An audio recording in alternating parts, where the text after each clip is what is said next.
It started with a gunshot in a quiet Dallas parking garage.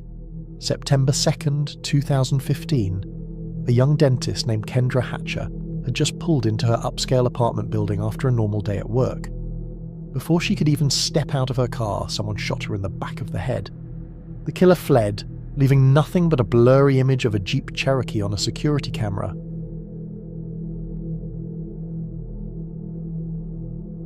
At first, no one had any idea why someone like Kendra, kind, smart, successful, would be targeted. But the deeper detectives dug, the clearer it became that this wasn't random at all. This was about jealousy, obsession, and revenge. Brenda Delgado grew up in southeast Dallas in a lower-income neighborhood. She was the second of 5 kids, smart, hard-working, and determined to make something of herself. She graduated high school in 2000 and dreamed of becoming a physician, but money stood in her way. So, she worked whatever job she could, at a dentist's office, a day spa, a florist. She was attractive and careful with her choices in men. When she dated, she played it safe. No flirting too much, no drinking too much. She liked going out to nicer parts of town, dressing well, being around successful people. She wanted that life. Then, in 2012, she met Ricky Paniagua, a dentist who was 6 years older. He had just finalized a divorce and was described as quiet and good-looking. The two hit it off fast. Within 3 months, Brenda moved into his apartment in a wealthy part of Dallas. She fell for him hard, dreamed of marriage, family, stability. For a while, things were good. Then, she got pregnant and had an abortion. No one knows whose idea that was, but after that, things felt off. By 2013, Brenda enrolled in dental hygiene school. During introductions, while other students talked about their families, Brenda mostly talked about Ricky. By early 2014, he'd given her a promise ring, a we'll get married someday kind of thing. But by July, he broke up with her, and Brenda didn't take it well. After the breakup, Brenda spiraled. Her grades dropped, she withdrew from school for a few weeks, and her mood became unpredictable. Ricky, meanwhile, was moving on. He joined a dance class, and guess who showed up there? Brenda. At first, he thought it was just coincidence. They ended up dancing together again, laughing, reconnecting, and before long they were back together. Still, things weren't the same. Brenda rented her own small apartment nearby, and although Ricky helped her with some bills and their cell phone plan, he didn't ask her to move back in. Then, in early 2015, he broke up with her again, this time for good.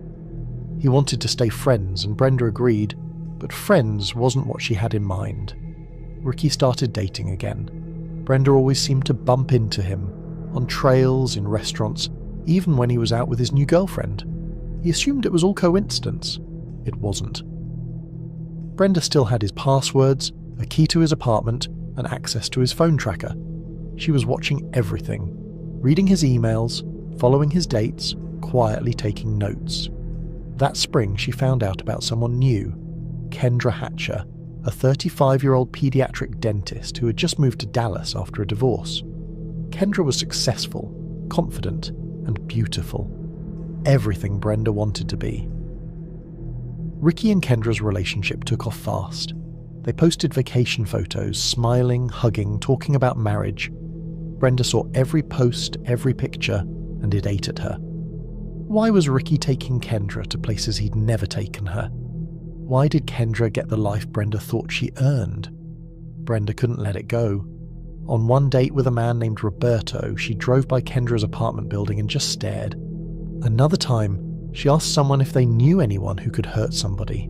They told her to drop it. But she didn't. She even offered her cousin money to threaten Kendra with a bat. He refused. Soon, Brenda started involving more people. Her roommate, Jennifer Escobar, said Brenda offered her drugs or a car if she'd help get revenge on Ricky and Kendra, talking about comas, baseball bats, even hypodermic needles. Jennifer moved out, but her friend Crystal Cortez stayed in touch. Brenda told Crystal how badly she'd been hurt and offered her $500 to help with a plan. Crystal agreed. The two started asking around Crystal's neighborhood if anyone wanted to make quick money by killing someone. Eventually they met Christopher Love, a small-time criminal who was more than willing. Brenda told him she had connections to a drug cartel and offered $3,000 to join in. Christopher said yes and brought his own gun. By August 2015, Brenda had finished dental hygiene school. Ricky even texted her congratulations and mentioned that by the end of the month, she'd be off his phone plan. He was moving to California. Brenda assumed Kendra was going with him, and she couldn't stand it. They had a trip planned to Cancun on September 3rd. Brenda decided Kendra wouldn't make it that far. On September 2nd, Brenda spent the afternoon with a friend at the library studying, creating an alibi. Later, she went to a Chili's restaurant for dinner. Meanwhile, Crystal borrowed a Jeep Cherokee from Brenda's friend Jose, picked up Christopher, and drove to Kendra's office. They tried following her home but lost her, so they waited at her apartment complex. When Kendra finally arrived, she parked her car, stepped out, and Christopher shot her once in the back of the head. They stole her purse and drove off. The police quickly found blurry footage of the Jeep. When they released it, Jose recognized it right away. Brenda told him to repaint it and keep quiet. Instead, he went to the police. Shot in the parking lot of the Gables Park 17 in P1. So they got cameras that come in and out of this place? Yeah, they're checking on it right now. Okay, did you see someone that was shot?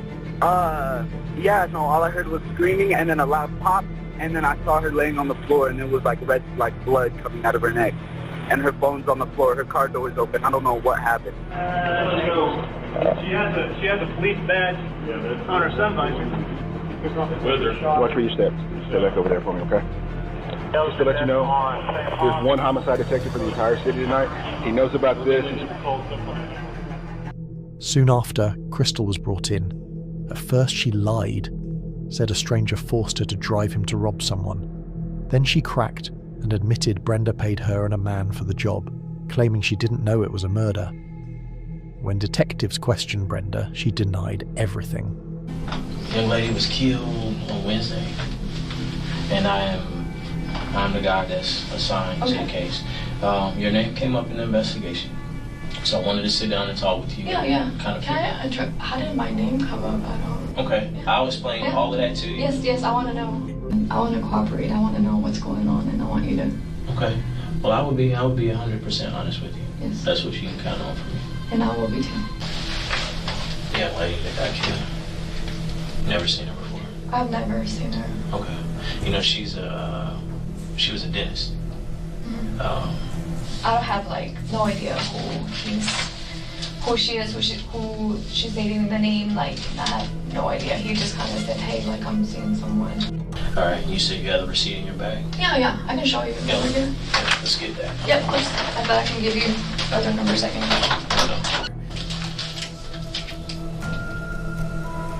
We closed out at 8. Actually, it was later, 8:57.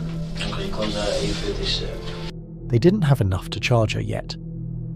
But when Christopher was arrested with the gun in his car, the pieces started fitting together. Before police could reach Brenda again, she had already fled to Mexico. Brenda had dual US-Mexican citizenship, and it took 6 months before she was found. Mexico agreed to extradite her only if prosecutors took the death penalty off the table. They did. Crystal made a deal. 35 years in prison for her testimony. Christopher Love got the death penalty, and Brenda Delgado was sentenced to life in prison with no chance of parole. Brenda Delgado, please stand. The jury, having found you guilty of capital murder, it is therefore the order, judgment, and decree of this court that you be taken by the Sheriff of Dallas County and by her safely held for transfer to an authorized receiving agency wherein you shall be and transferred to the Institutional Division of the Texas Department of Criminal Justice, wherein you shall be confined for the rest of your natural life. Good luck to you, ma'am. Please proceed. That's how a promising dental student, someone described as kind, educated, and friendly, turned into a mastermind behind a murder-for-hire plot fueled by jealousy and entitlement. In her mind, if she couldn't have the life she wanted, no one else deserved it either.